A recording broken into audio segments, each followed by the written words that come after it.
ओम श्री गणेशाय नमः। नमस्कार दोस्तों, इतिहास हमारा चैनल में आप सबका स्वागत है।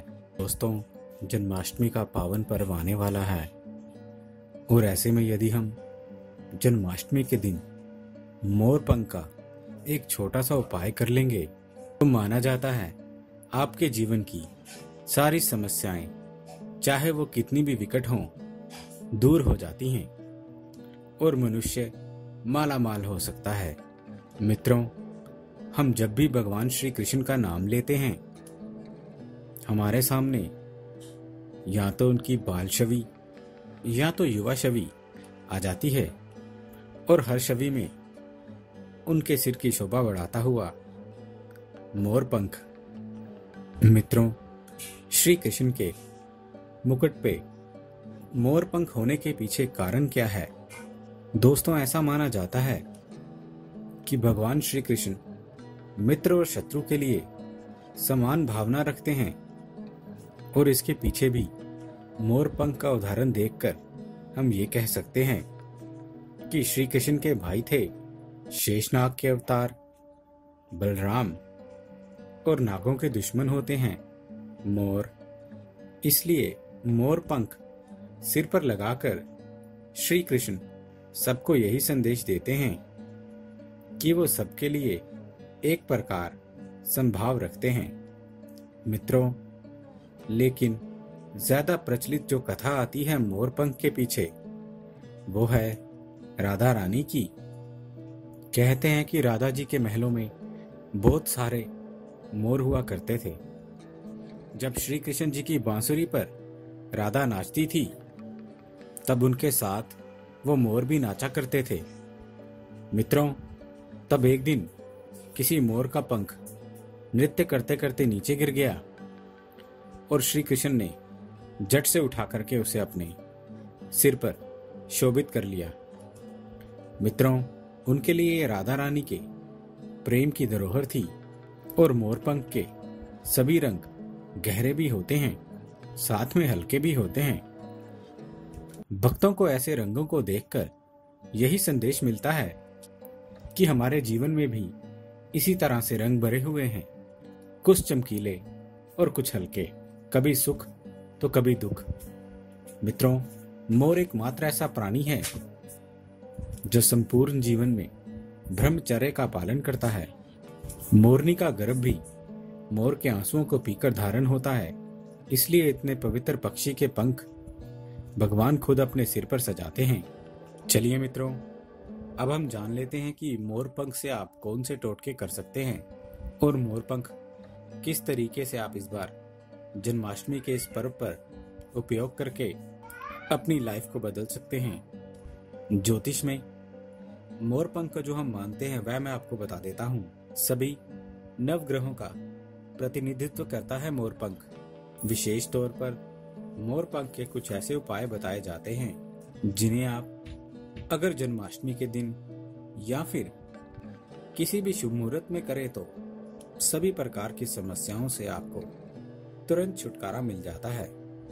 मित्रों, यदि आपकी किसी भी प्रकार की संपत्ति में कोई प्रॉब्लम है या रुका हुआ काम नहीं हो रहा है, बहुत दिनों से और बहुत सालों से वह अटका पड़ा है और आप परेशान हो चुके हैं, धन वैभव आपके पास कुछ भी नहीं रहा और आप कितनी भी मेहनत कर लें, आपके घर पे धन, यश और वैभव नहीं आ रहे हैं, तो आपको सिर्फ एक छोटा सा उपाय करना है।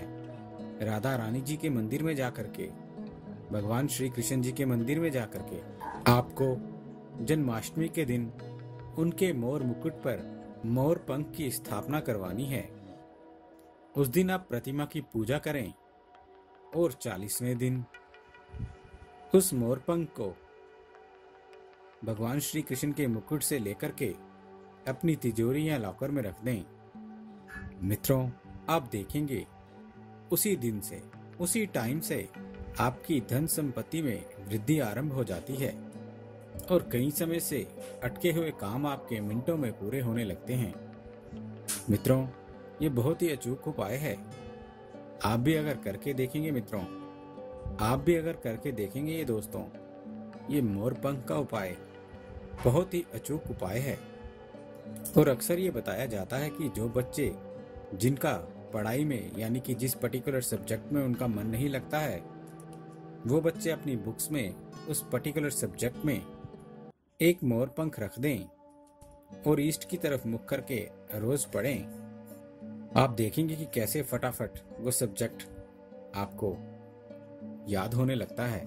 मित्रों, इसके साथ ही अगर बड़े लोग शत्रुओं से गिर गए हैं, बहुत सारी मुसीबतें आपको परेशान किए जा रही हैं, चारों तरफ से आपको लगता है कि कुछ न कुछ आपके साथ नेगेटिव हो रहा है, तो ऐसे में आप जन्माष्टमी के दिन मोर पंख का एक छोटा सा उपाय लगाएं।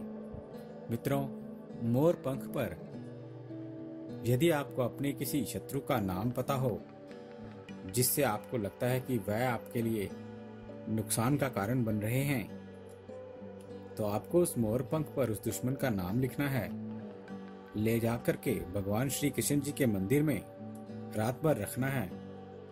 और यदि आपके घर के आसपास भगवान श्री कृष्ण जी का मंदिर आपको नहीं मिलता है, तो आप हनुमान जी के मंदिर में या किसी और भी देवी देवता के मंदिर में इसको रख सकते हैं।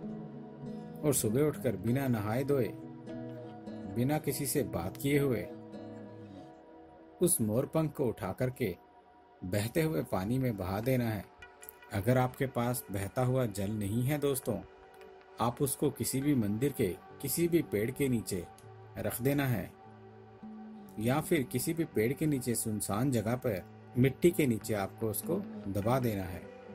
ऐसा करने से बड़ा शत्रु भी मित्र बन जाता है और आपके साथ बहुत ही अच्छा व्यवहार करने लगता है।